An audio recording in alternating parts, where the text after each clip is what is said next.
Good evening, all. I am All, and I am host for today for this second session. I am a senior editor at Bharat Media. Welcome you all to this second session, the Andean cocaine complex, production, insurgency, and global supply. We are honored to have Dr. John Nomikos as the session chair. Dr. Nomikos is the chairman, European Intelligence Academy, and director at the Research Institute for European and American Studies. He is an intelligence studies expert and academician who leads European research institutions, specializes in transatlantic intelligence and security, and has led EU counter-terrorism projects with global teaching, research, and advisory roles. Our first speaker is Leonardo Silva. Mr. Silva is the former DEA resident agent in charge at Monterrey Residence Office and the author of Reign of Terror and El Reino de Terror. He is a former senior DEA official with decades of experience against transnational cartels, author and speaker known for frontline insights on organized crime, leadership, and the human cost of the drug war. Mr. Silva is going to speak on the topic from Andes to global markets, the end trafficking routes and transnational narcotics network in Africa, Europe, and beyond. Our next speaker is Dr. Armando Johan Abdola. He is the chairman and founder of IOSI, Global Organization for Security and Intelligence. He is a Canadian Venezuelan security and law enforcement professional with 35 plus years experience across intelligence, counterterrorism, narco-trafficking, and organized crime in Latin America and the Caribbean. Served in senior international roles and is a frequent speaker on global security issues. He is going to speak on illicit financial network, cell structures, and money laundering in Andean region. And finally, we are honored to have Major Namrata Dhasmana. Namrata Dhasmana is a leading expert on trafficking networks and conflict economies. An IIM Lucknow alumna and veteran of the Indian Army, she is the founder of the Center of International Futures, where she provides high-level strategic intelligence on global trade disruptions, modern warfare, and national resilience. She is the author of Underworld, Tyranny, The Traffickers Reign Unveiled, a seminal global study examining how drug, wildlife, and human trafficking networks challenge sovereign authority. She is going to speak on the topic in the Crosshairs, sovereign authority and institutional resilience in Latin America's narco-economics. Hereby, I request all our participants to mute their audio and kindly write their questions in the chat box. We will take upon their questions in the Q&A sessions. With this, I now hand over to Dr. John Nomikos, sir. The floor is all yours, sir. Yes. Good evening, everyone. From Athens, Greece. I'm very much honored to be just in chairman in your panel. And I just want to tell you how a Greek scholar is an Indian today most distinguished panel. Well, we have it, Sinaloa group from Mexico tried to open some channel in Poland and in Germany. However, in the Balkans, where I'm coming from, and it's Mediterranean, we have a very much organized crime, especially in Bosnia and Herzegovina, also, in Kosovo. So how the Mexicans are connected to the Europe? Well, they are looking for new, route to expand their illegal trafficking, drugs trafficking to us. Therefore, what's going on today in Iran, there is no surprise to us if we see drugs cartel come to Europe, especially in the Balkan region, which is very much vulnerable, and connected and collaborated, terrorist network. So what's happening in your backyard in the United States, in Mexico, is coming to us, all right? And especially because of the war that takes place now in Iran, the possibility to have organized crime, drugs trafficking, whatever the war is over, will be very active in Europe. Just to make this a little comment to see that we are really connected to what is going on in Europe, in the United States, and I want to thank also, Indic and the Unveiled intelligence group that took such a outstanding initiative, to have this conference today, and communicate and educate the people what's going on.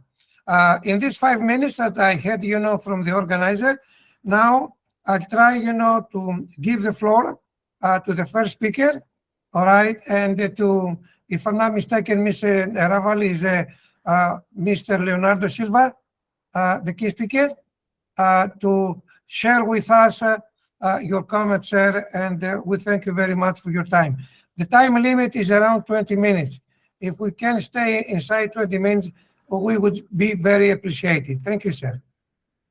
Thank you. Thank you all for having me. First of all, can you all hear me? Yes, you can hear me? Yes, we Yes. can hear you very well, sir. Go ahead. Just wanted to make sure. Well, yeah, so on your point about Sinaloa looking for and exploring different areas, Mexican drug traffickers are very, very creative, and they're always looking for ways to improve their bottom line. Always. That's their main focus. That's their main operational objective.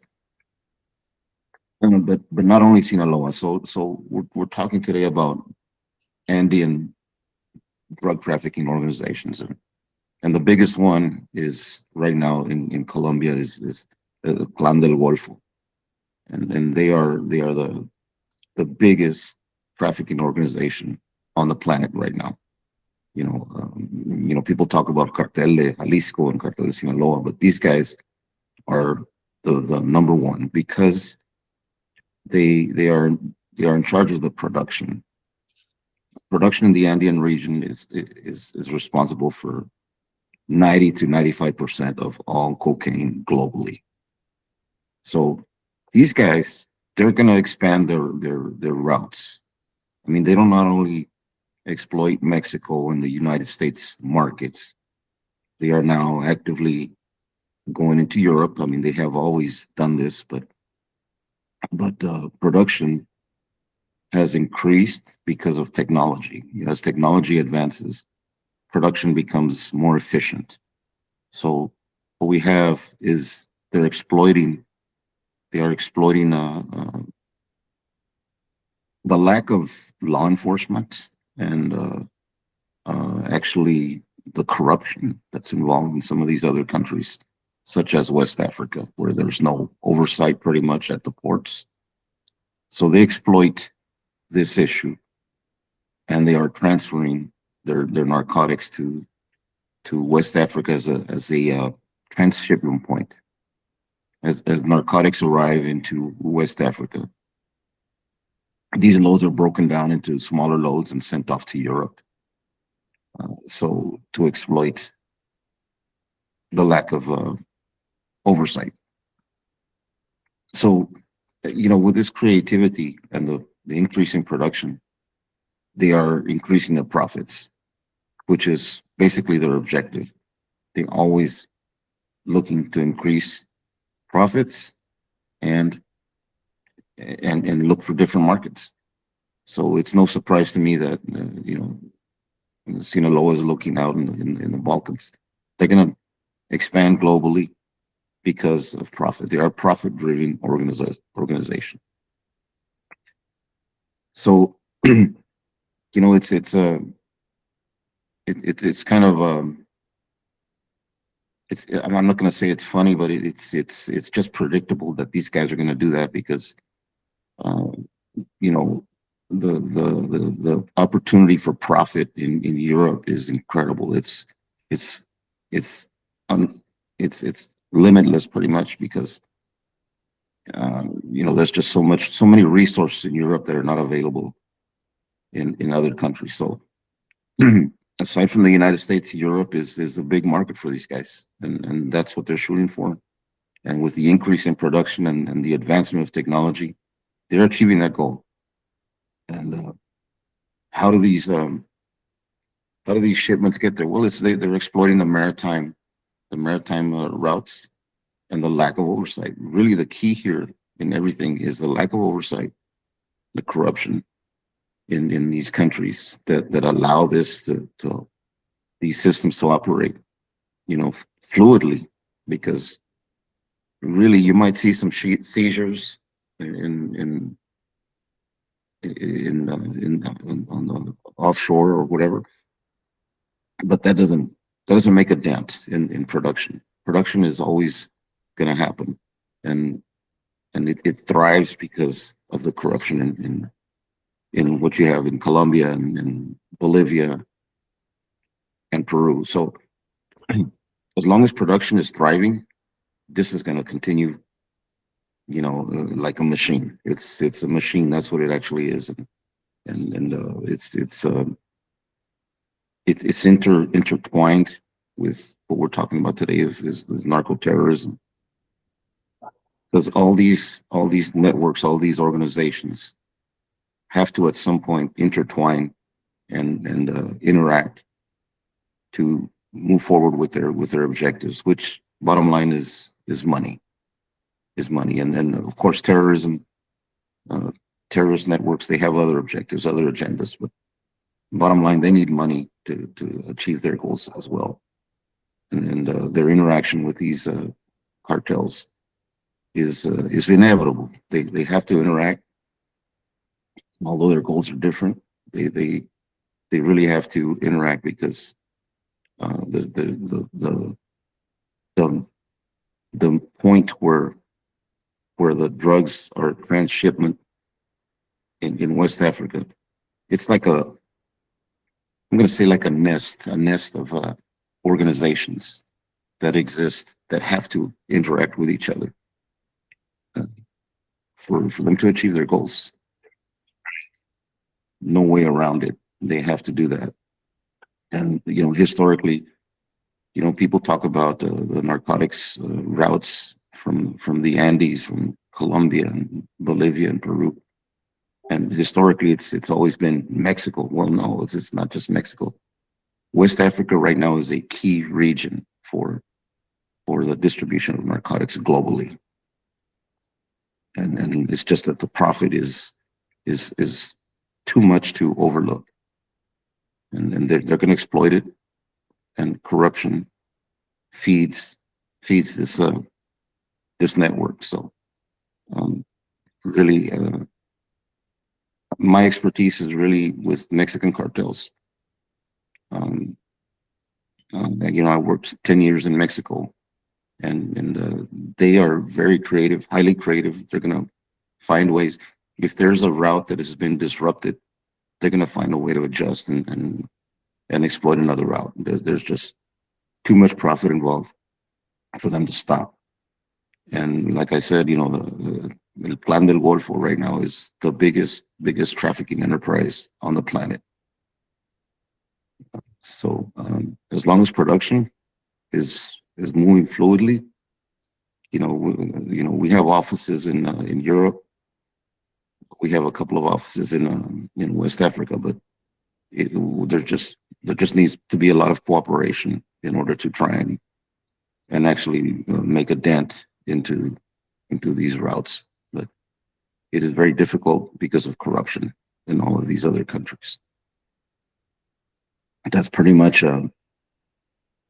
my spiel on what I have to say today. So, my experience is basically with Mexican cartels.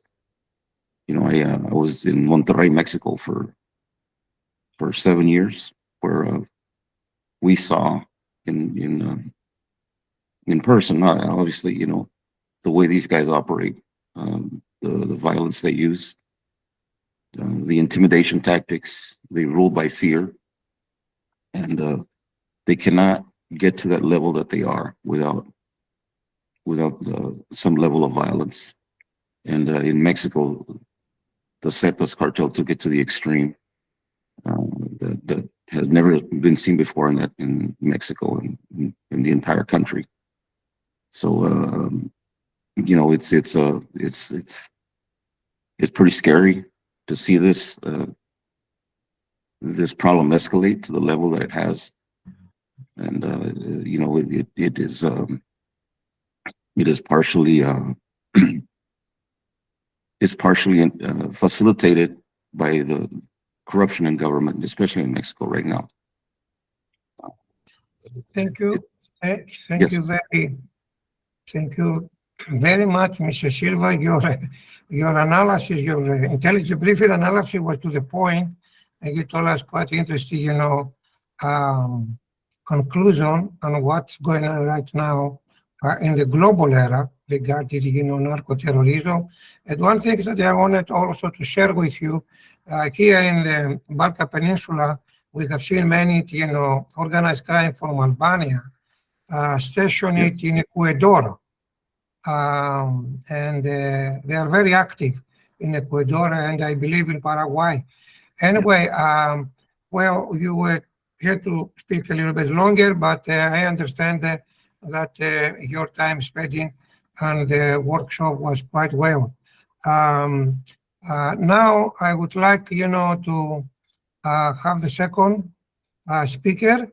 Now, according to the program that I have it here, and what Mr. Hidrei Raval presented, the second speaker, if I see the program, Mr. Raval, can you help me?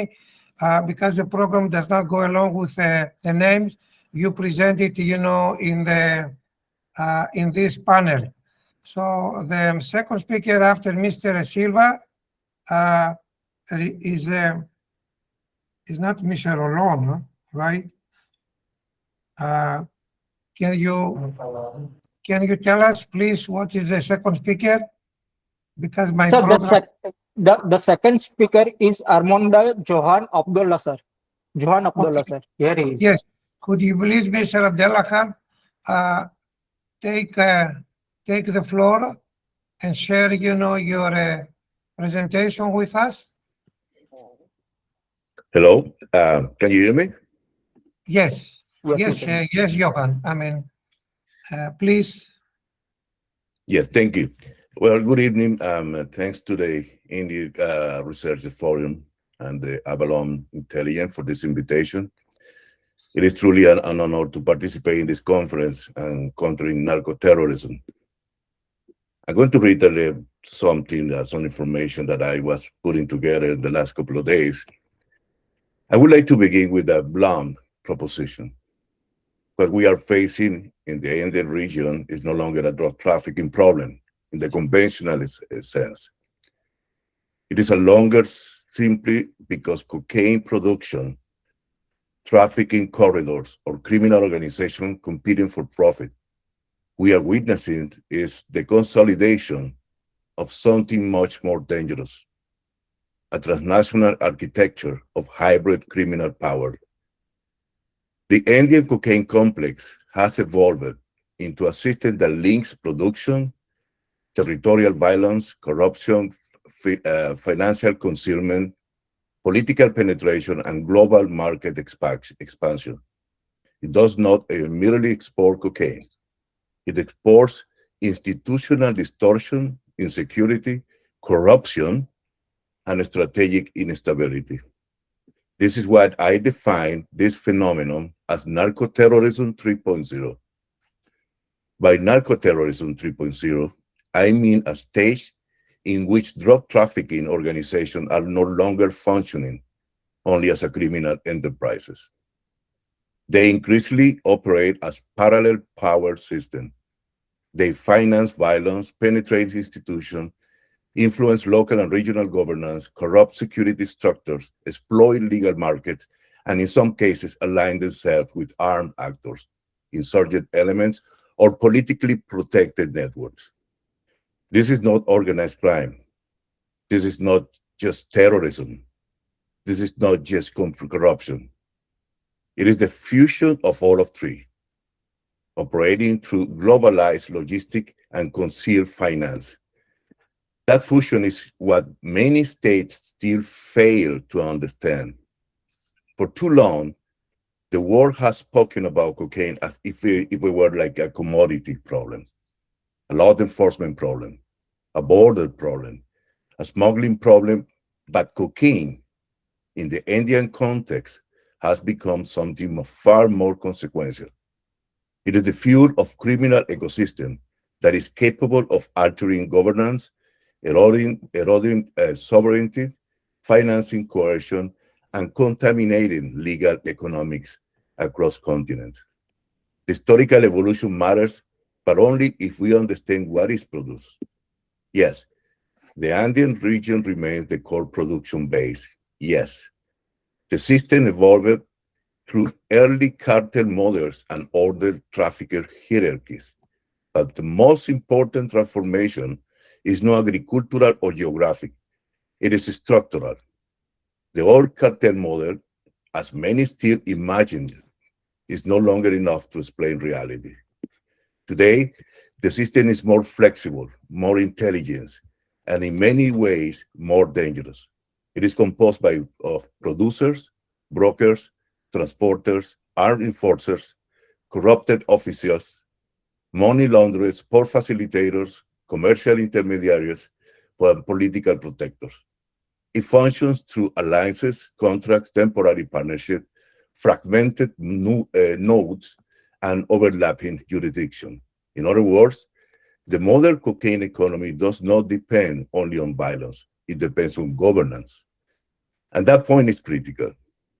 These groups do not simply fight the states. In many places, they penetrated, bended, intimidated, buy it, or coexist with it. They exploit, weak institutions, corrupt licensing systems, compromised border regimes, financial loopholes, judicial fragility, and political across willing to look away.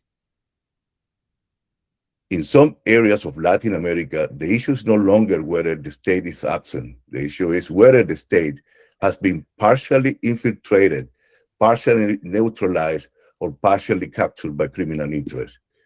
That is the real evolution. What began decades ago as trafficking has in many cases matured in criminal governance.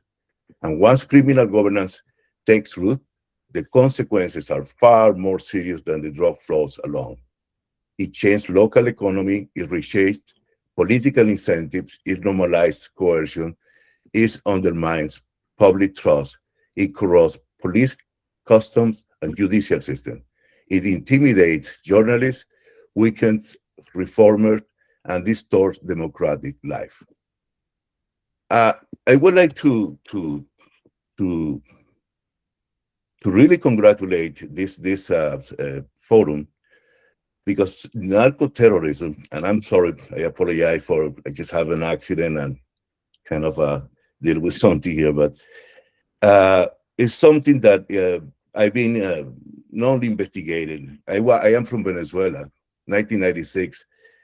I escaped the country. I was chief of counter narcotics in Venezuela, and in some part of the country, anyways. And with the support of the DEA, anyways, and some other federal agency, Leonardo, and I came to Canada as a refugee. And from that point, I started continuously working on, I was at that time in Venezuela, looking how drug cartels from Colombia were infiltrating, expanding operation across the country, how governments and judges and generals and so on. Maybe some of you guys have heard about the Cartel of the Sun. It's a very well, from Venezuela, where initially was called Cartel of the Sun, like a one sun, and then of the sons, many sons. And at that time, I was fighting the drug cartels in that part of the country. It was called Cartel of the Sun because they were generals from the National Guard who were dealing and running these drug cartels. And I lost some of my guys who were working with me, military officers, police officers. Myself, I suffered several attempts against my life until, I went to the National Congress. I went to, that was 1991, 93. And in front of the ministers and congressmen and so on, I said, well, we are losing the country because everybody or everyone who is in charge of, the government, the Congress, the judges, the whole structure is being right now under attack and infiltrated. So 1997, I arrived to Canada as a refugee. 2000, the revolution arrived. And then from that point, Venezuela became the first narco-terrorist regime in the hemisphere, in the Venezuelan hemisphere. So, and that's something I've been working for many years. I've been investigating the operation of the convergence of, Colombian. Eventually, was Sinaloa cartel one of the first who started working in Venezuela under the revolution, or with the revolution, anyways, and so many other radical terrorists and drug cartels organizations. They started working that. Hezbollah was expanding the operation there, gold mining, cocaine production. It was a whole ecosystem of narco-terrorists working together, expanding operation all over the world. And so what is happening from Mexico it was focused from Mexico to Argentina. Argentina, I've been traveling all over the place in Latin American, Caribbean, and Argentina now is dealing in a very proactive way, but it's very challenging for them dealing with this nexus of drug cartels, criminal organization, other criminal organization, and terrorist groups. They are very together working on that. Just a few months ago, we were looking into some information about member of the cartel of their son, or representative of the cartel of the son from Venezuela, some member from Colombia, drug cartels. That's mentioned the Clan del Golfo, and some member of the Sinaloa as well, were somewhere in Afghanistan last year, doing a lot of business. They were there before, and they were still, looking into whatever expanding operation of opioids and derivatives to whatever. So what we are talking here today about narco-terrorism is one of the most important topics that law enforcement, defense forces, and governments per se are facing. Europe is under a lot of constant threat, and they are increasing on that. Canada is being under a lot of problems that finally the Canadian government and organization institutions are acknowledging. Yes, we have narco-terrorist groups from Mexico, from Colombia, from Venezuela, extremist groups from the Middle East, and so on. And they're working together. United States, well, So Africa has an extremely dangerous situation. Every year is worsening and worse.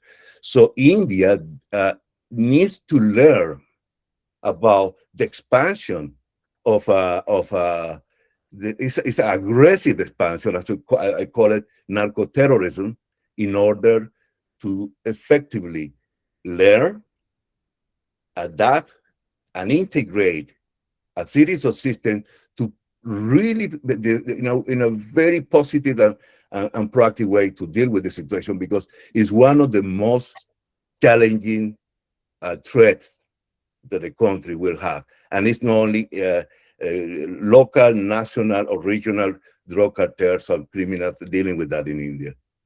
It is a global network, a global process. This is serious as it gets. It's very serious because we are dealing, I call it the time of rupture, what we are facing right now in many ways, geopolitically and this and that.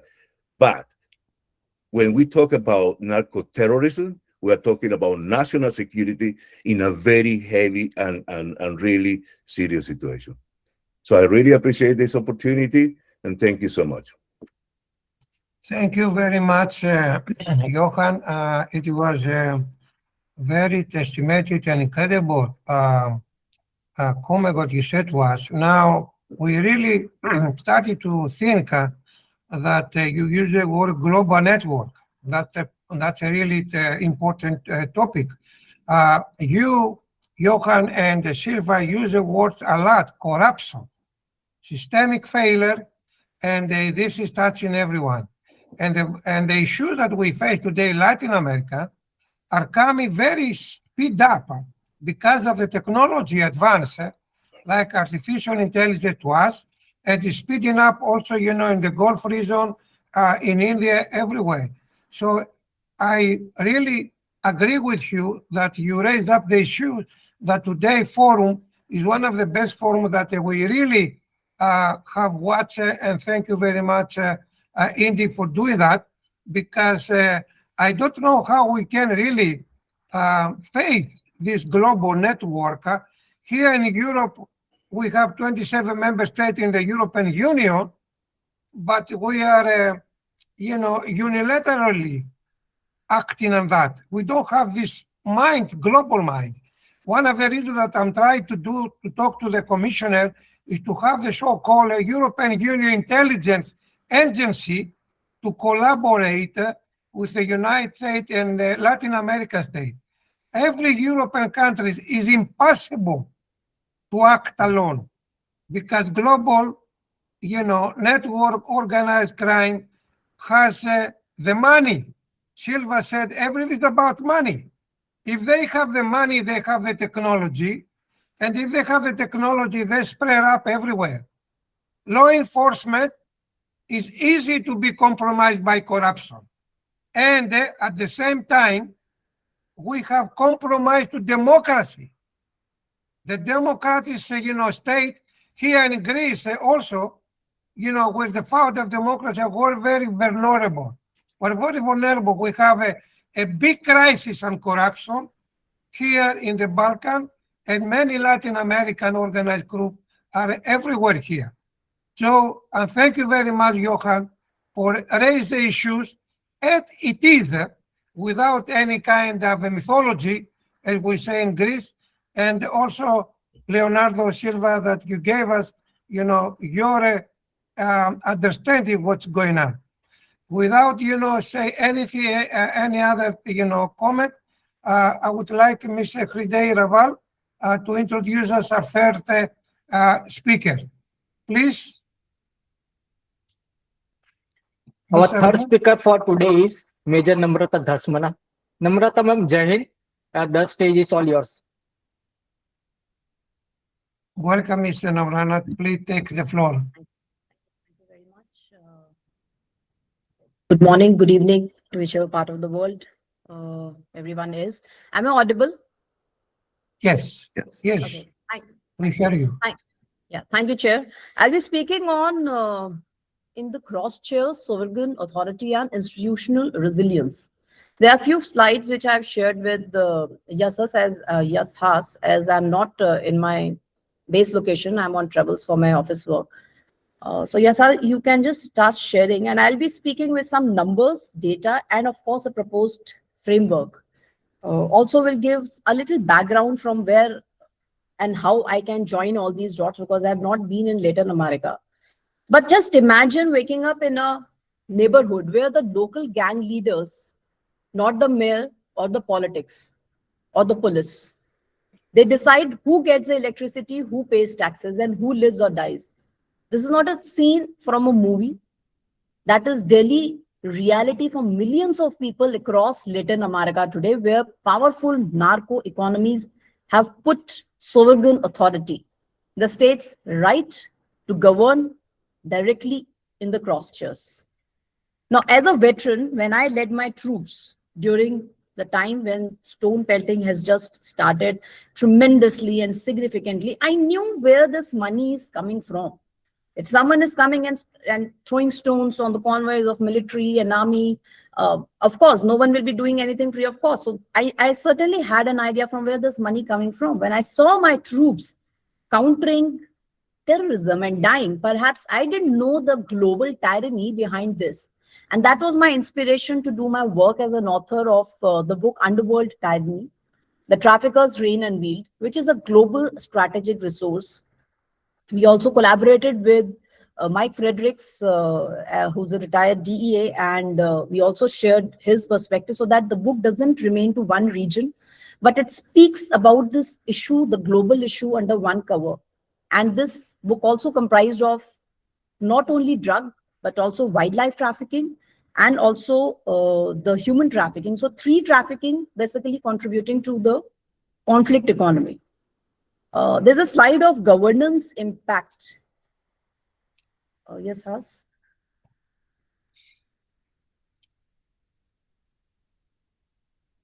Okay, you haven't, because I'm at a...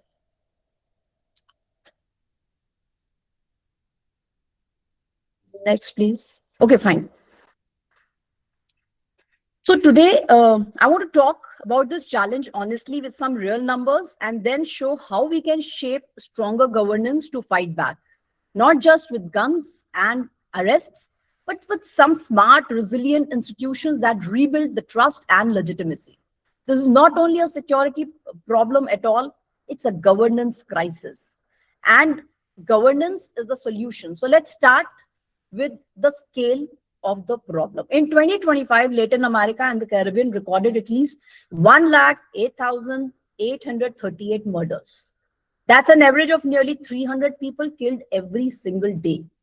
Now, the regional median homicide rate stood at about 17.6 per 1 lakh people, a small improvement of over 5% from the year before, but still far too high.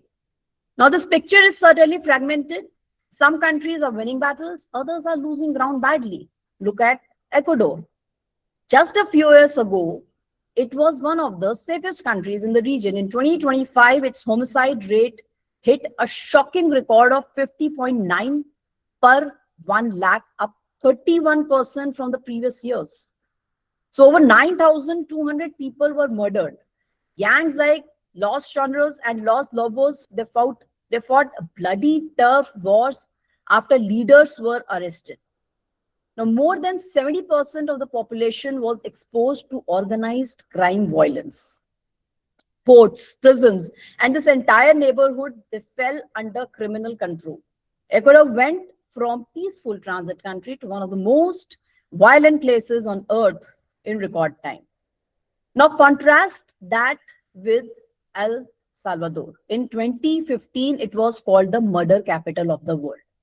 By 2025, the official homicide rate dropped to an astonishing 1.3 per 1 lakh with only 82 registered murders. This is safer than many developed countries. Now, President Bukles's tough state of emergency approach led to over 90,000 arrests and dismantled the big gangs like MS-13 and Vario 18. Now, people can walk the streets again. Tourism is rising, but critics point out that the numbers may not count every death in prison or unmarked graves. And the long-term cost to human rights and democratic institutions is still being debated.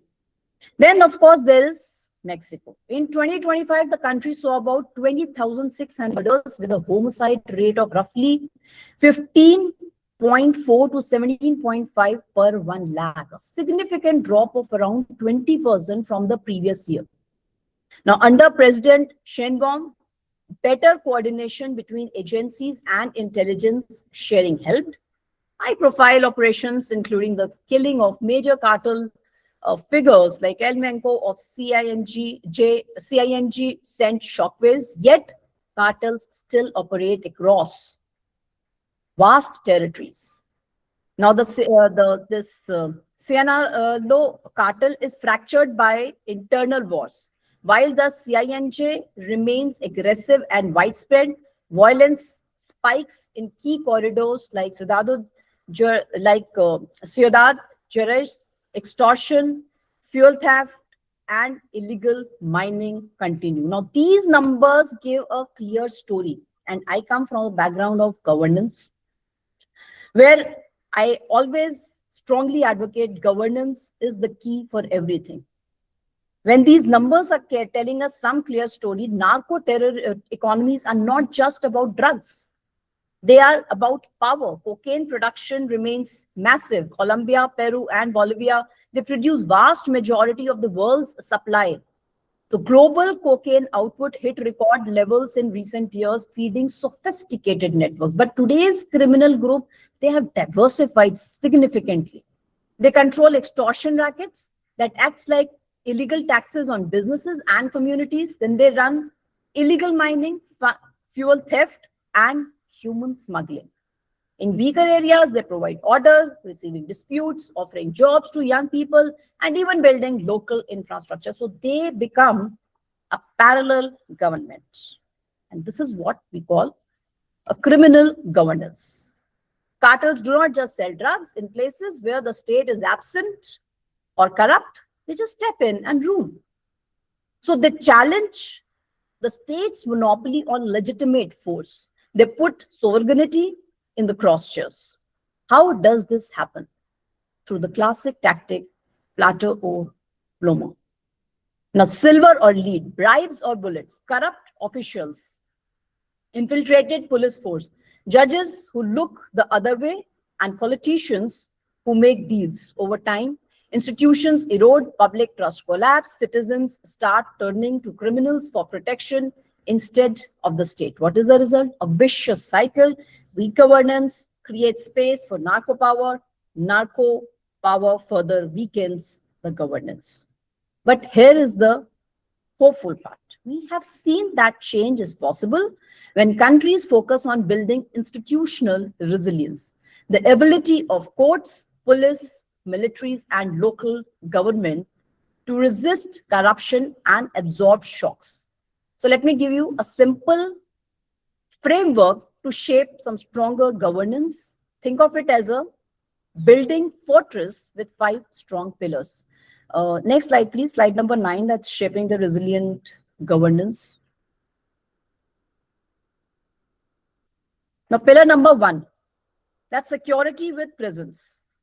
Pure militarization can reduce numbers temporarily, but it must be paired with real state presence in communities. Community policing, rapid response units, and visible government services in high-risk areas.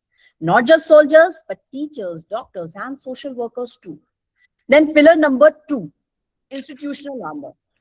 We need anti-corruption reforms that actually work. Independent judicial vetting, transparent hiring for police, digital tools to track public spending, and protection for the whistleblowers. This is extremely important so that they remain loyal. Their loyalties remain with us. When institutions are anti-fragile, they get stronger under pressure instead of collapsing. Then pillar number 3, economic alternatives. Young people join gangs because there are few legitimate jobs. And I've emphasized over this in the book as well. We must invest in this alternative development, especially in cocoa growing regions, formal employment, education, and skills training. Cut off the recruitment pipeline by giving people better choices. Then pillar number 4, regional and international cooperation. Extremely important. No single country can win alone. Intelligence sharing, joint operations, and coordinated pressure on money laundering are essential. But cooperation must respect the sovereignty, not undermine it. The external help should strengthen local institutions. They should not replace them. Then pillar number 5, rebuilding legitimacy.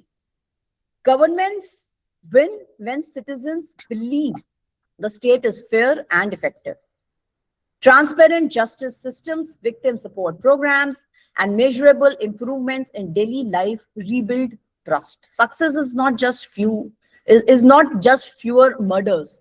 It is higher public confidence in police and courts. Next slide, please.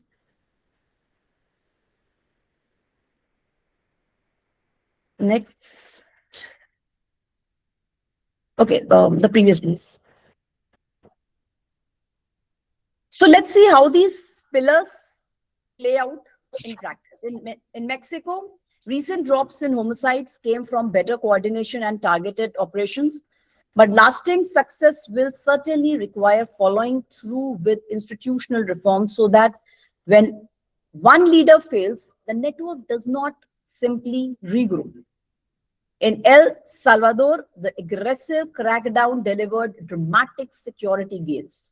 The challenge now is transitioning from emergency rule to sustainable democratic institutions that protect the rights while keeping gangs dismantled. In Ecuador, the surge in violence after arresting gang leaders show that enforcement without deeper reforms can cause fragmented and new waves of fighting. A balanced approach is urgently needed across the region. We also see macroeconomic resilience, countries weathering economic storms better than expected. So now we must just apply that same resilience in our institution. So ladies and gentlemen, the narco-economies put sovereign authority in the crosshairs, but governance is the shield. We do not have to choose between security and democracy. We can have both if we design institutions that are strong enough to resist the capture, flexible enough to adapt, and legitimate enough to earn the public support. So what can each of us do? Policymakers invest in 5 pillars, not just a short-term crackdowns. Business leaders refuse to pay extortion and support transparent supply chains. Civil society demand accountability and help rebuild community trust. International partners offer smart support that builds the local capacity. So the road ahead is not easy, for sure. Each one of us know that. Violence will shift and adapt. But Latin America has shown incredible strength before in democracy, in culture, in economic recovery. Now is the time to show that same strength in governance.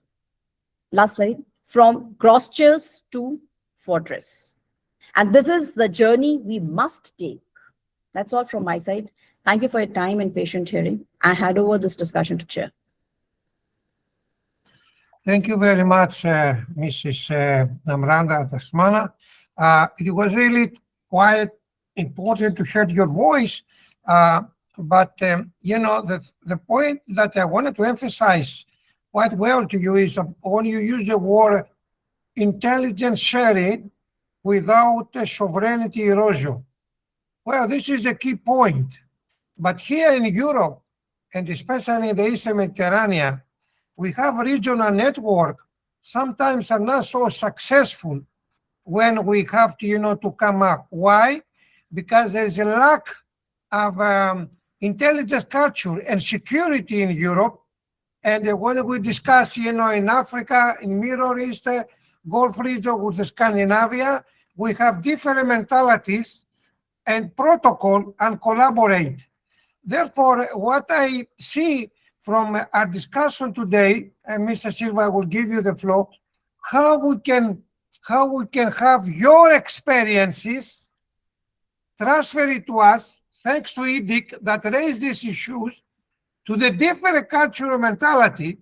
And when you use, Mrs. Namrata, the word trust metrics, the biggest problem is how culturally trust each other in order to deal with the global network. For me as Greek, I can talk to the Serbia, but I have a problem to talk to the Scandinavia. It takes a lot of trust. In Latin America, it's very close to the Balkan. Someone from Mexico, Venezuela come to Greece and talk about this kind of a threat is understandable because we have the same mentality and the same culture. But when you go to the Gulf region or West Sahara, there's like a different planet. So how this global snake that has a tendency, to absorb us can really face it. Because what I see today is that Istanbul in Turkey becomes a global hub for narco-terrorism from Latin America and from Afghanistan. So how we can really try to fight this global snake when we sometimes our culture is different and our trust is very compromised.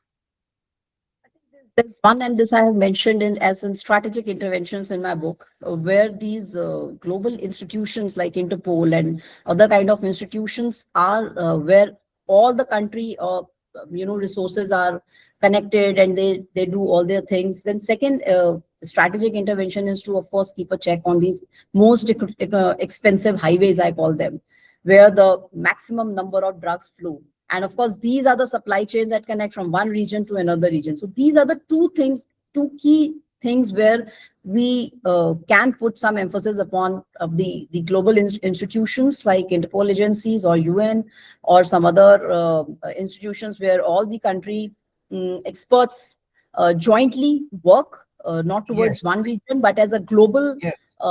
fighting this as a global threat, which just not succumbs to one particular region or one particular community.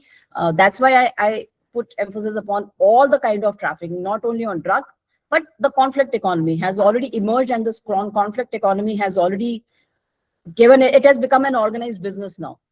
And second, like these supply chains, and my last sentence in the book is, I'm not carrying the book, but it is added with a question mark that we need to have the very high standards of integrity in the officers who are ruling and who are leading these kind of territories and these kind of jobs.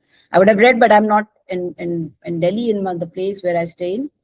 But certain things are so certainly specifically mentioned, not which is just not specific only for India region or for Gulf region, but across the world. Namrata, you use the word institutional resilience, number one, in the government, which is very, very significant word. But the word that I count more than 12 times, all of you use the word corruption.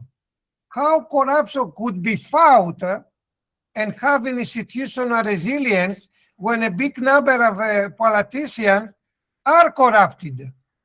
So is the law enforcement there capable of acting, or the intelligence services and the law enforcement use work against corruption when organized crime has a large number of politicians under their payroll?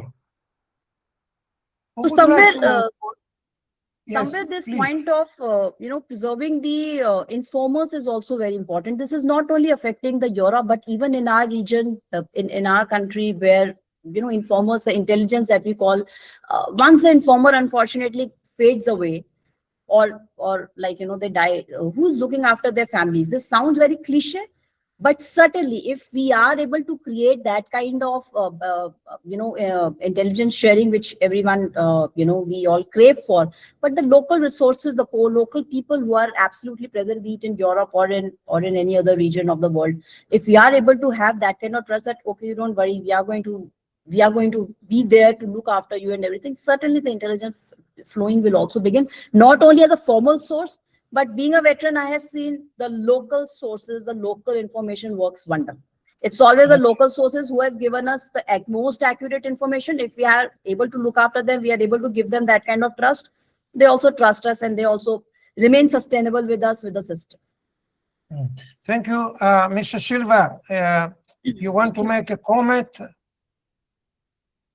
Well, I just want to kind of expand a little bit on the corruption level. I mean, what I saw in Mexico, corruption is facilitated because poverty exists throughout Mexico, Yes. right? Yes. So I mean, a lot of the police officers, the local, the municipal, the state, at the state level, why are they corrupt? Because they don't have the resources to support their family. So when you have a trafficking organization that comes in and offers them double what they're making as a police officer, sometimes even triple, they're going to take it. And if they don't take it, it's like what the speaker just said, plato plomo in Mexico. That's prevalent. I mean, you take it or you die, or else your family will die. So they really have no choice.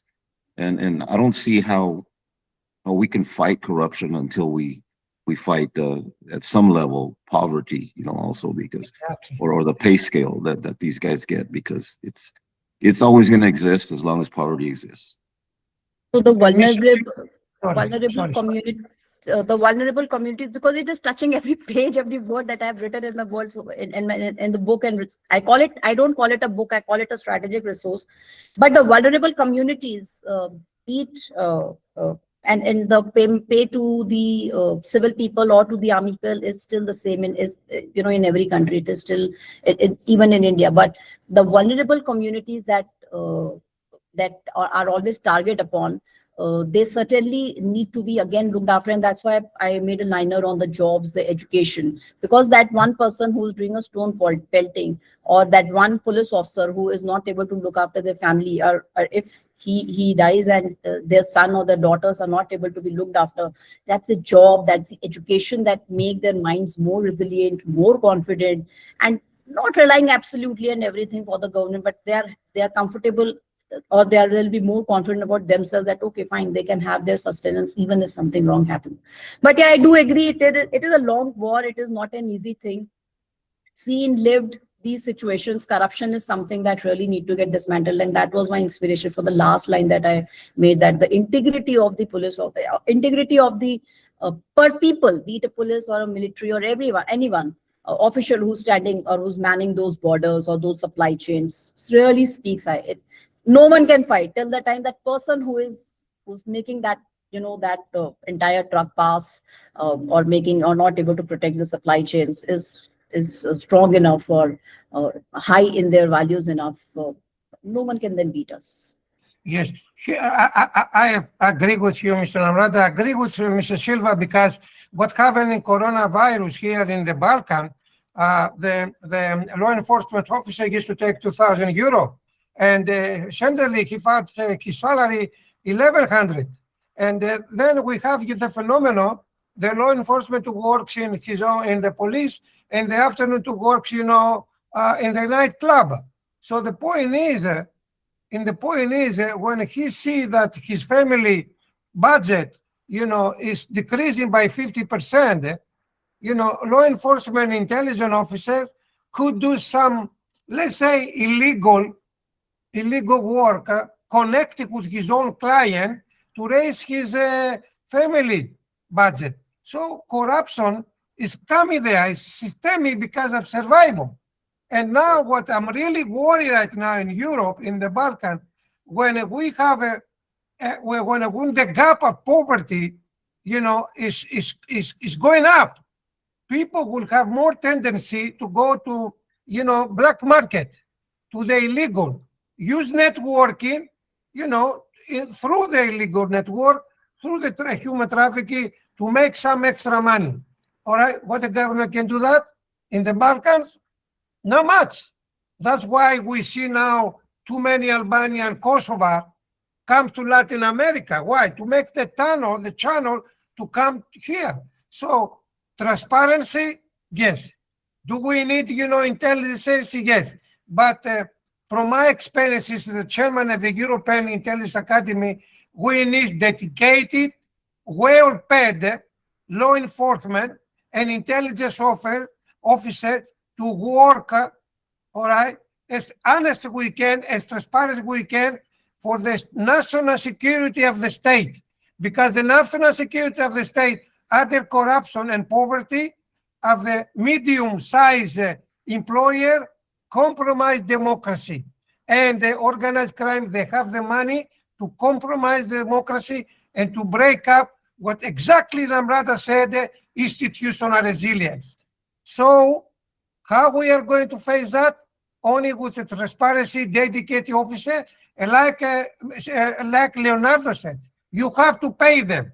You cannot have, law enforcement, 12 hours on the street fighting the crime with 1,000 euro. It's not working that way. And I see that every day, and I say to the government, you need to build up the confidence of the people that they do something in a global network, because what we do in the Greek street affect India, affect Venezuela, and affect Colombia. If we fight the crime here, it's better for everyone. Johan, you said, quite well about Venezuela, because Iran and Venezuela was very connected.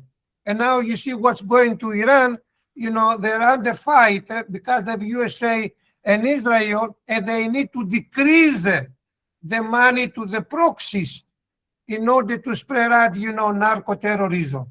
But as a global network, what we can do, we need to work together because our security is jeopardized in every corner of the world.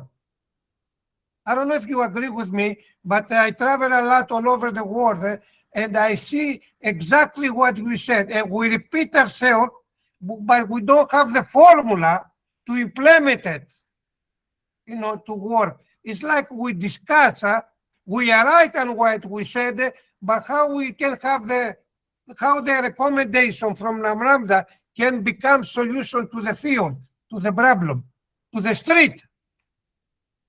I don't know if you agree with me, but I agree with you. Johan, you have to say something?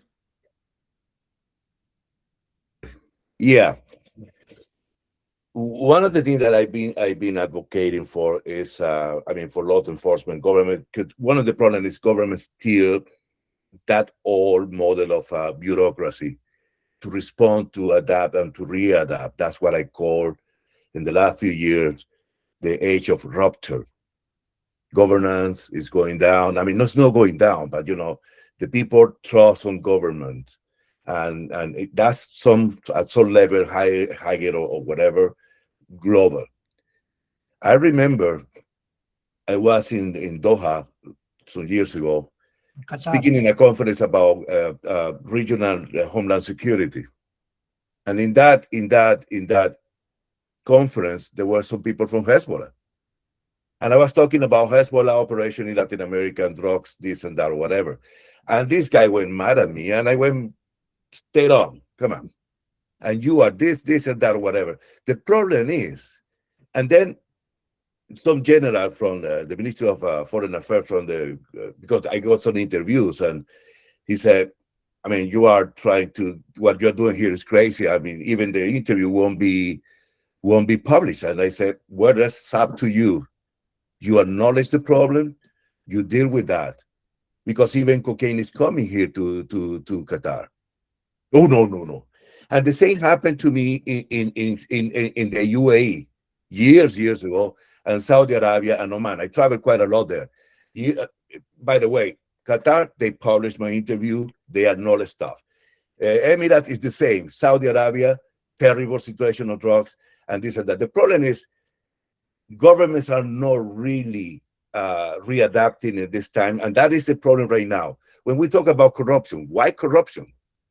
Because there's no responsibility.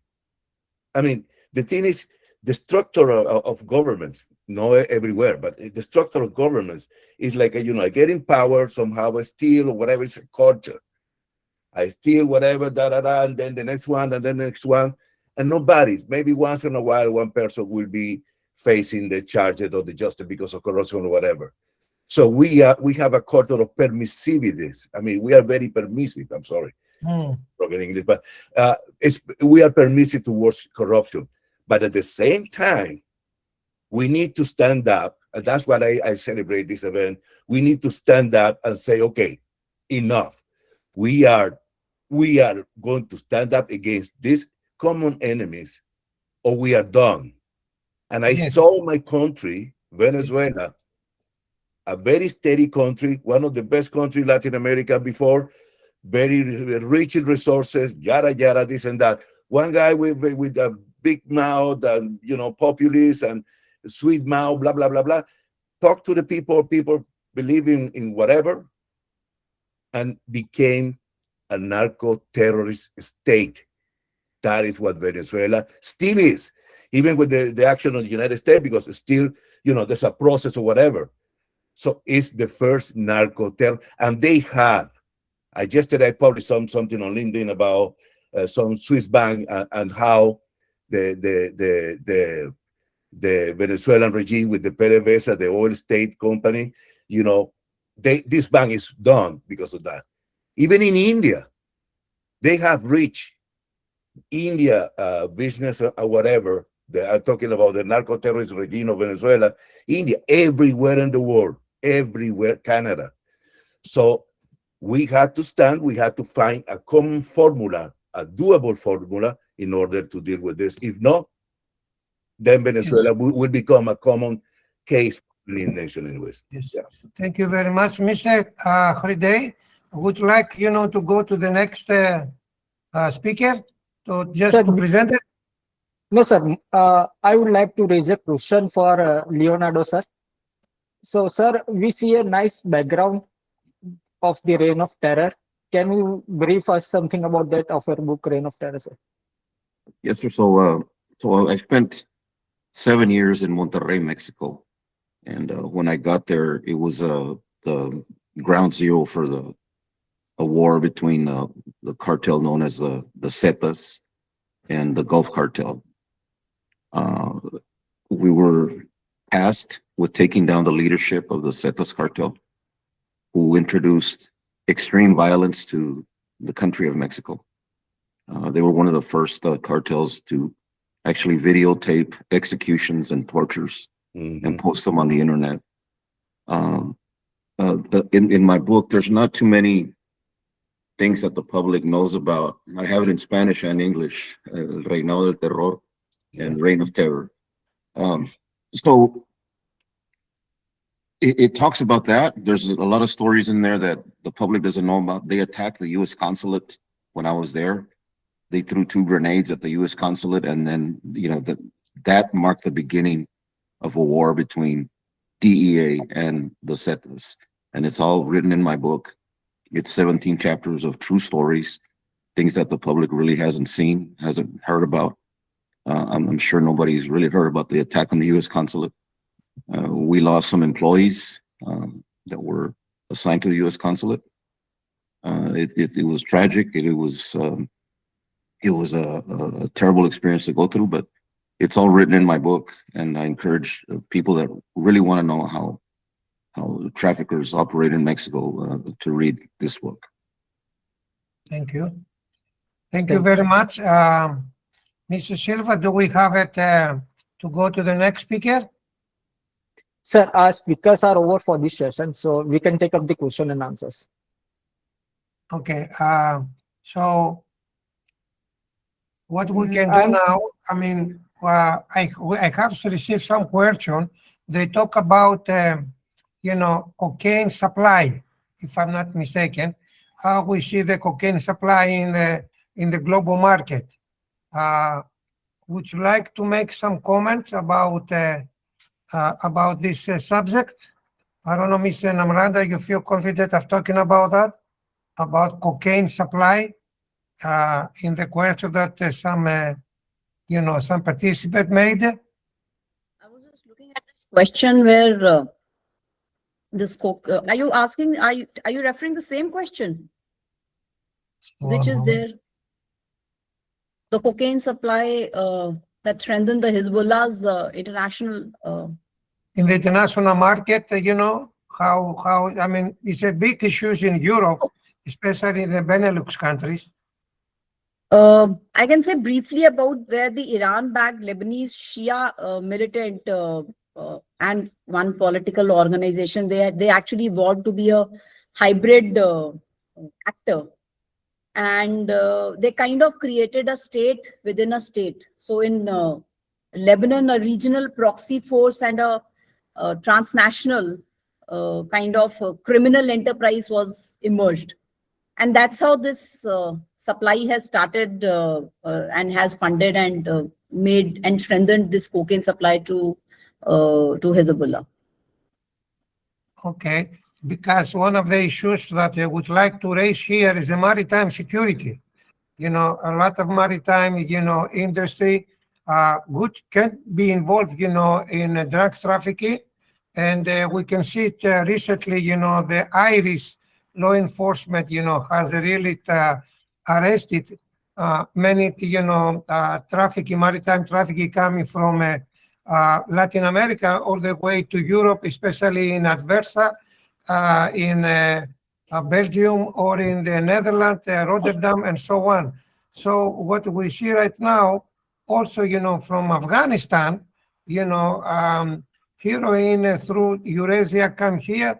Most of this money, from the drugs industry could be involved in the network, terrorist network, and also some covert operation, undermining democratic institution, in Europe, but not only Europe, in Latin America, in Africa too. So, and this is like a hydra. It's a hydra phenomenon that is moving from one place to another. So what I could say is that the global industry right now, we see the Iranian war that try to, to stop, like one of the questions, how significant is the role of maritime containerization? In other words, the closure of Strait of Hormuz, all right, create another instability that makes, the terrorist network in Houthi or in Algeria or Libya could be more involved and provide, blacks, oil under the market and so on. So the Iranian war is working, and undercover to promote as much terrorism as they can, because it's almost impossible right now for the Gulf state or for the European state, to fight for that. That's why Israel and the United States are trying, to stop the war, which is almost a little bit difficult, not impossible, but difficult. So illegal trafficking and illegal drug trafficking is coming up. And I would like to, since I see Barry here. Hello, Barry, and one of the well-known, distinguished scholar in the security, national security, and he's here with us. Barry, I would like to ask you how you see, the issues we discussed today about narco-terrorism, not only in the United States, but as a global phenomenon, and what the state can do as a resilience institution. Because now we are living in a very unpredictable, uncharted areas that we don't know how to deal with. What do you think about this phenomenon? John, thank you for that. Can everybody hear me? Yes. Okay, so I'll speak in some detail about this later on in the panel, but just briefly to answer you, there's a distinction to be made that not everybody understands between what I will call ordinary crime, drug trafficking, political terrorism, all the way on the other end, and this relatively new phenomenon that we're using the word narco-terrorism, or in the United States, we have designated a number of drug trafficking organizations as foreign terrorist organizations. That requires a completely different approach than has been done in the past, where sometimes just crime can be dealt with by law enforcement. Political terror can be dealt with by military or intelligence organizations. We in the United States are seeing this new beast, the coupling of the cartels, synthetic opioids, support from the Chinese, and the scale of death and destruction that results that has to be dealt with as a national security issue, meaning you have to have a whole of government approach. We're working on that now. So that's the short answer. I'll talk more about that in detail later on. Okay, that's very much. We are looking forward to hear your presentation, Barry. Thank you very much for having the time to talk to us a little bit about that. And Mr. Rival, after we make this productive, dialogue along, along our panelists, do we have another panelist to go on after Mr. Silva, Johan, and Namrata, or no? Sorry, unmade. There are no speakers for this session, sir. There is no one, right? Okay, so No. we have a lot of discussion. First of all, I really want to thanks. I want to thank Edic for this great discussion we have today. I don't see so many initiatives like that, to have distinguished scholars like Johan from Venezuela, Leonardo from Mexico, and Namrata, if I'm not mistaken, Namrata, you are from India, right? Namrata, and the rival for me here based in the Eastern Mediterranean and the Balkan, I can say to you, whatever you face, we face it. But we don't have the solution. And the solution could not be unilaterally. We need to join forces. We need to trust each other. We need to have intelligence sharing, because your safety is my safety, is European safety, is global safety. And that's why we need a strong country with a strong intelligence, United States, Israel, Europe as a European intelligence service. I'm struggling in 25 years to persuade the European Commission to come up with the so-called European Homeland Security and European Intelligence Service to collaborate with India, with any country that promote democracy. Without democracy, there is nothing we can afford, And today's problem, corruption, lack of transparency, and drugs trafficking all over the places, compromise democracy. And the biggest threat we face, like Silva said, Leonardo said, is poverty. Poverty and lack of food, lack of water, and lack, of food, and empty stomach are the national security threat to the humankind. Thank you very much for everything. I learned a lot from you, a lot of you, and I wish God bless all of you, and to have, a good time, and be safe whatever you do. Thank you very much, Mr. Rival, Mr. Namrata, Leonardo, Johan, Barry.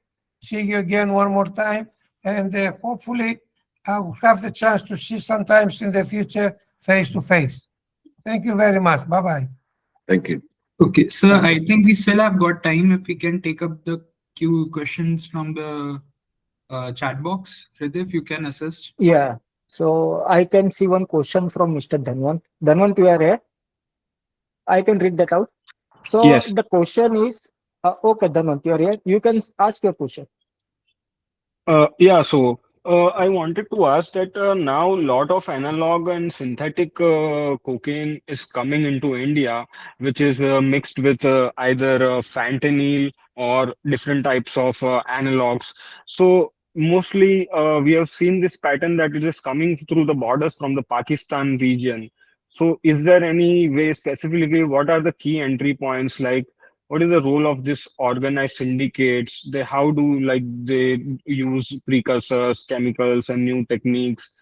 And how the law enforcement and intelligence agencies are responding to this evolving threat when a substance is mixed with another synthetic substance, and a lot of synthetic drugs are coming into India and they are disrupting the youths of India. Thank you.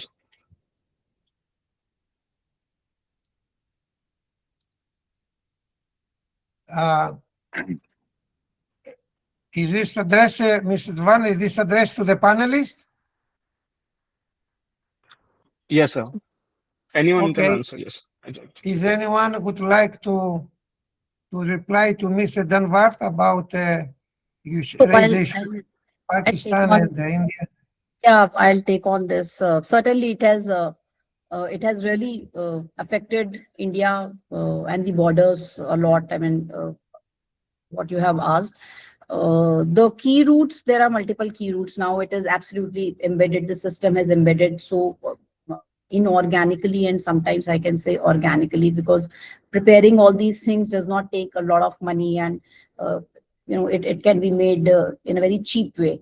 The drones interception has started very significantly. Punjab is unfortunately 100% compromised. I will not hesitate to say that. Northeast is very badly affected. There's something called Yaba capsules, if you have heard.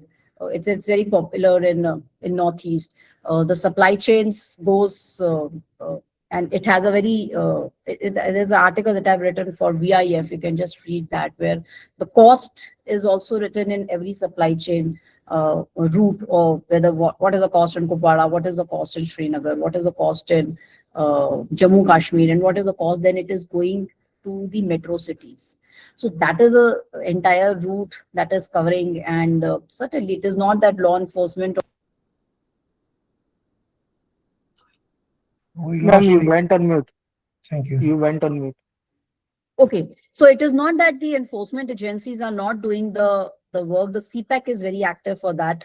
Unfortunately, the drones are very active for that, but then the interceptions have also started very significantly. As far as, again, I always say that's a vulnerable community that is always put upon. The youth has a very fragile and a soft mind, and they do get affected. But then again, the education, the jobs, the constructive employment, the constructive education, the constructive engagement does make them aware about what is good for their future, what is not good for their future.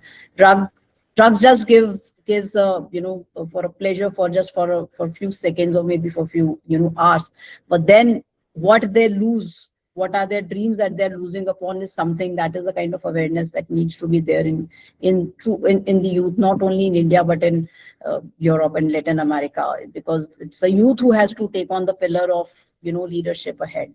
So the routes are certainly there from the northeast to Jammu Kashmir, where the cost and everything varies as per the metro and as per the populace of the country.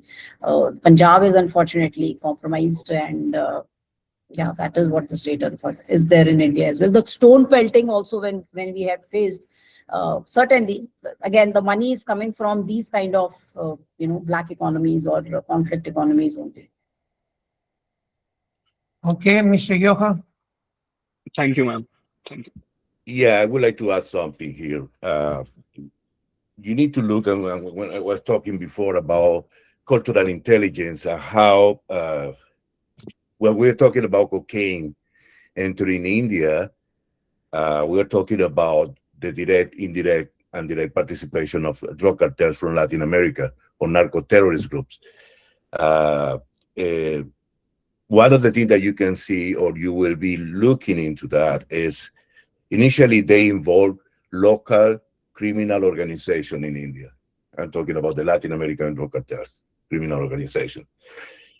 Then they engage and they start doing their own work in infiltrating and doing an analysis, an assessment about how the structure, the police force in that region, the government, and so on and so on, and how easy or difficult are the way to penetrate, to infiltrate, and to create, to control.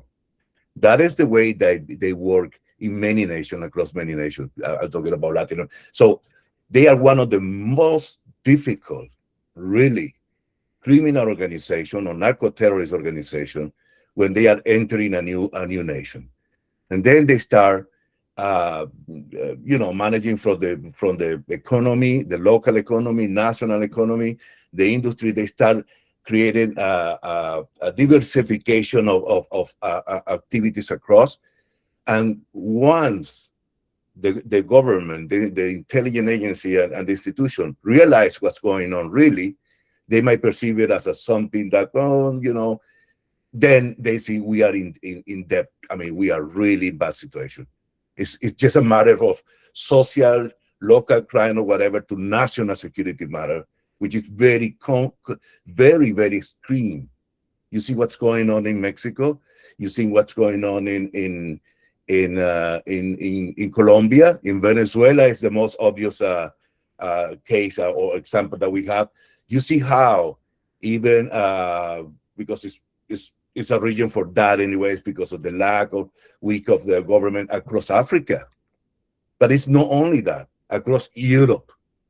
Europe is dealing with a lot of challenges regarding every nation in Europe from drug cartels. This group, Venezuelan group, the Tren de Aragua, they are expanding across Europe as well. Portugal, Spain, and then from there, they even in Serbia, they are very active on that regard. I was getting, as I mentioned before, I was getting some information a couple of months ago about last year. They went with some people from some member of the Sinaloa cartel and some Colombian cartel to Afghanistan in the last year. So this is not something like a wow, what's going on. This is really something that they are very well structured, they are very adaptable, and that's one of the things. They can really function, and the bureaucracy of government, and besides that, whatever corruption and so on, is something that they know, they are studied very carefully, and they act accordingly in that regards. That is something that we have to be aware of, and again, I'm talking from the perspective that Venezuela, I lost my country. Now, the States is doing something finally for me really good. That's my perspective, but still a lot of challenge. But I lost my country, Venezuela, because of that, because we thought we could, and then a very well engineered ecosystem of narco-terrorism took over the nation. Thank you, Johan. And I want to say something very quickly, I'm sorry, regarding maritime security. Years ago, I remember I was in the Delta region in Venezuela, and I was chief of the whole region or whatever area of counter narcotics before I left as a refugee. And I seized a narco submarine.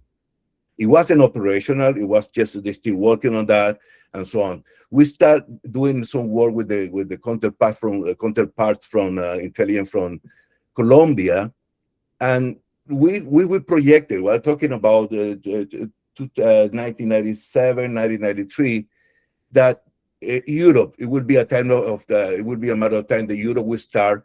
From Latin America, moving drugs using narco subs to Europe. And that's a reality nowadays. You see that on the news or whatever. So that's something as well that would to be taken into consideration for India. Anyway, so Thank you very much, Johan. Any other, Mr. Raval, can you help me out? I can read one question. There are many of them. So one question to the panelists is that how has the cocaine supply strengthened Hezbollah's terror network and funded the transnational terror network in the Middle East? Yes, and it could reply to this question, any of you?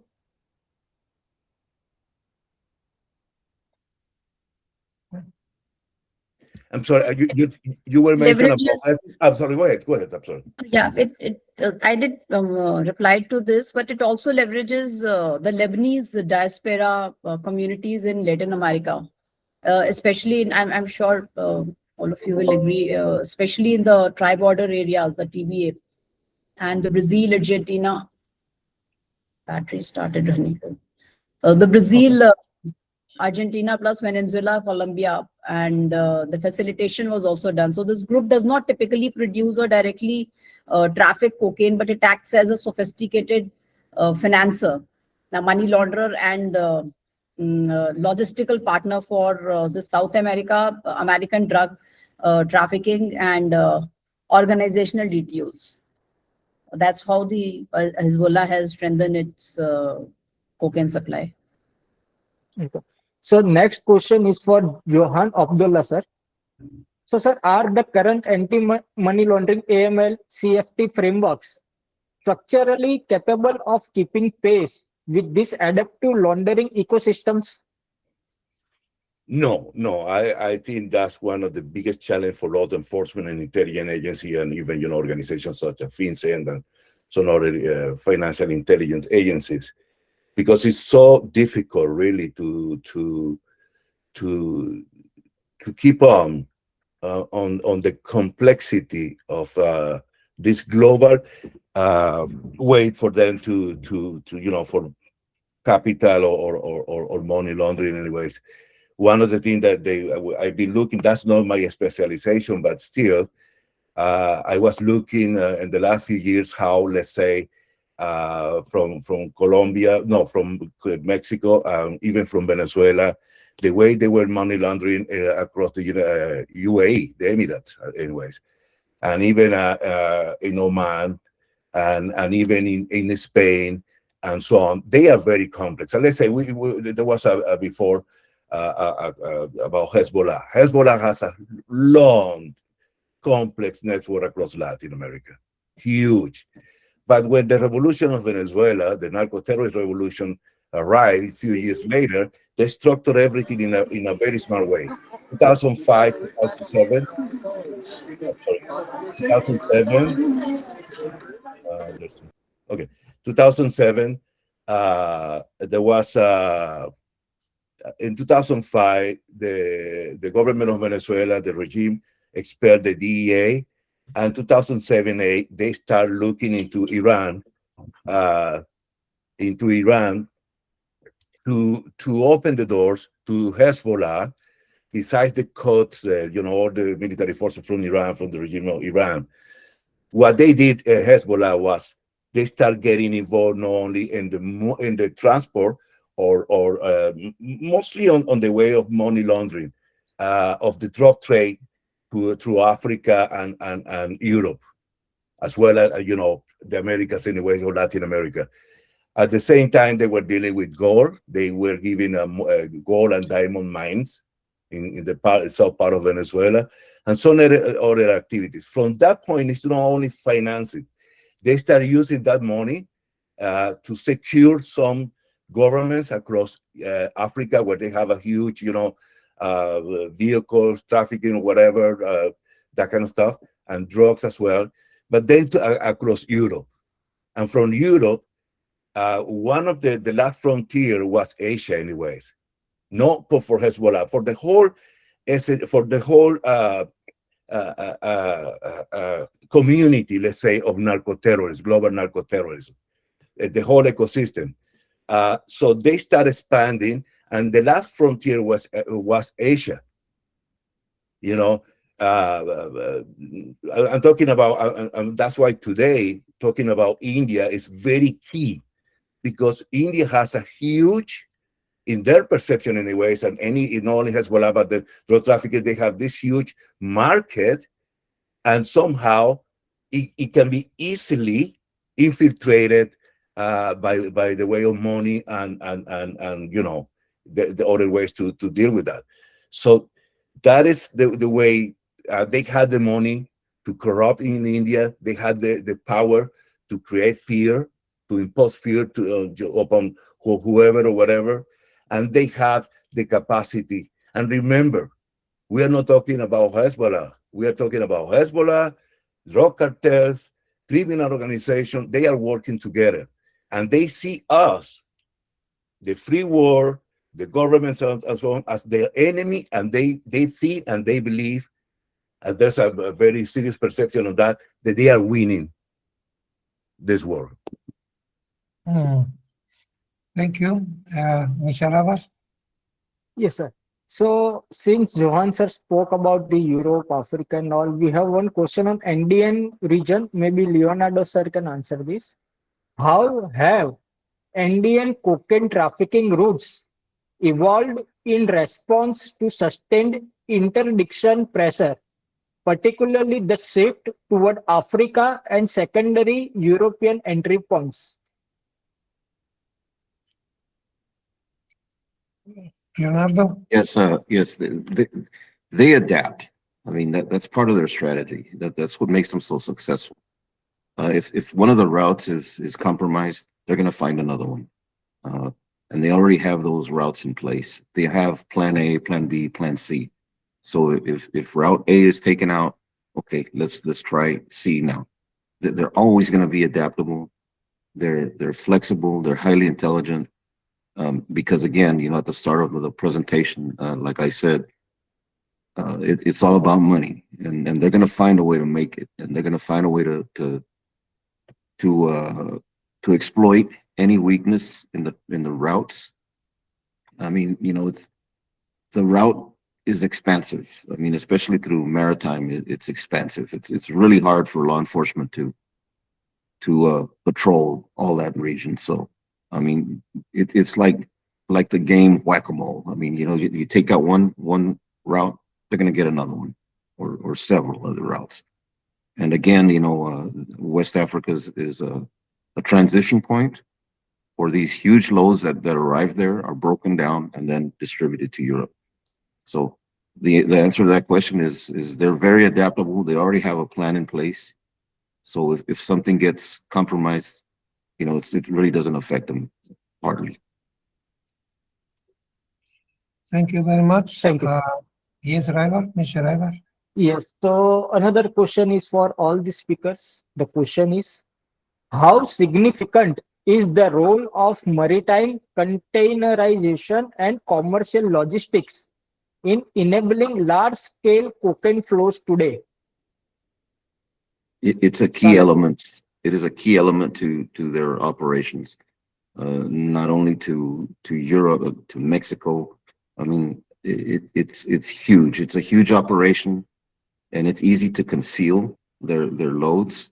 So that's why it's so popular among all these trafficking groups. It's just impossible to oversee all those shipments coming in. With these big container ships, it's the concealment is just so easy that it's a key role for their distribution. Thank you. Barry sir is here. Barry, you want to say something? Yes, if I can follow up on that point. I know I'm not on this panel, but about containerized shipments of large quantities. And also I see a question in the chat about the significance of the shift to synthetic narcotics, synthetic opioids right now, and synthetic anything else. It's a fundamental change. It's true, Leonardo, these are businesses. They can move their routes of distribution, but what the shift to synthetics does is it unties the organizations from a particular piece of real estate. They don't have to have a plantation where they grow coca or opium poppy someplace on the other side of the world and then move mass quantities through containerized shipping or other means to the point of consumption. Synthetics make it possible to do the manufacture, the synthesis, as it were, literally anywhere on the surface of the earth. It changes the dynamic entirely to a much more difficult one of having to get further up the supply chain, as it were, to be able to try and look at where are the precursor chemicals coming from, and that end of the distribution apparatus. What that highlights, to my view, is the target that we're aiming at, the weapon that we're trying to stop. At the moment, it's fentanyl. It was cocaine before, or was heroin before. We should really focus on the organizations themselves. The criminal organizations are the target, and be able to bring together our operations, cooperation between law enforcement, defense, intelligence, and other nations to focus against the organizations themselves. Trying to stop or interdict mass flows is a very difficult, and it's a losing proposition because, Leonardo, as you said, they can always shift to another means of delivery. Thank you. Thank you. Mr. Raval, we have another question. We pass to the next panel. No, sir. All the questions are over for today, for these sessions, I suppose. Yes. Yes. So, sir, I'll just add on one thing with this maritime security. It has the false compartments inside the containers. The concealment techniques are very interesting when I was writing this about this, and then mixing drugs with some legal goods, and then rip-on, rip-off method, like drugs are inserted into the containers without even shipper's knowledge. and then how the drugs get transported along with the timber, because it's most of the timber also gets routed through this maritime security. So yeah, I mean, maritime security is again one of the its scales and its volume advantage are like significantly high. Over 90% of global trade moves via maritime routes, and millions of containers move daily, and inspection rates are extremely low, often maybe less than 5%. Good. That's very good. Thank you very much, Mrs. Namrata. Raval, Mr. Raval? Yes, sir. So, sir, there are no questions for today. So, before winding up, let us tell our audience that yes, of course, we have many big delegates, many big speakers in here with us. But interestingly, for the session 3, for our audience, please join us because we have Margarito J. Flores Jr., who is a former drug kingpin and had operated one of the largest drug trafficking networks in the US history. So, audience, please join us in this session 3, which will start within 5 to 10 minutes from now. Thank you. Thank you very much. I thank all of you. You know, have a good and productive day, and God bless all of you. Thank you very much. Thank you very much. Thank Thanks for- Bye-bye. Thank you, sir.